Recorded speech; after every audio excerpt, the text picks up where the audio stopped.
Uh, don't forget to subscribe to our channel and hit the like button.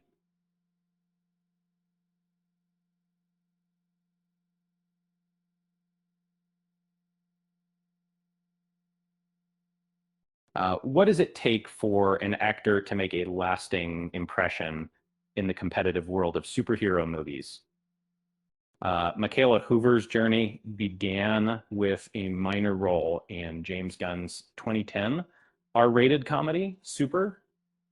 Um, this dark comedy starred Rainn Wilson as Frank, a disheartened man who transforms into the self-proclaimed vigilante known as the Crimson Bolt.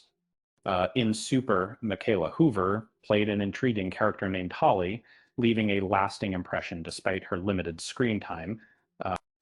This sort of minor part ignited a long-term partnership between Hoover and James Gunn. Um, Throughout the years, Hoover frequently appeared in Gunn's films, such as Nova Prime's assistant in Guardians of the Galaxy and Camilla in The Suicide Squad. She even lent her voice to the sweet and tragic character of Florin Guardians of the Galaxy, Vol in Florin.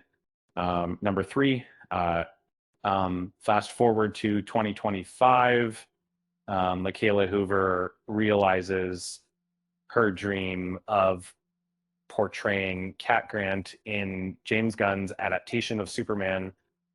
In DC Comics, Cat is known for being an unfiltered, lively reporter who stirs up the Daily Planet with her presence alone. Hoover captured this spirit perfectly, infusing the character with charisma, wit, and a touch of rebelliousness. Uh, Despite having a smaller part, she managed to stand out in every scene. Why did the cat join a band? Because it wanted to be the percussionist talk, or Mikaela Hoover's progression from a minor part in Super to sharing the spotlight with some of DC's most prominent stars is a testament to her quiet yet persistent determination. With that said, thanks for watching, and until next time,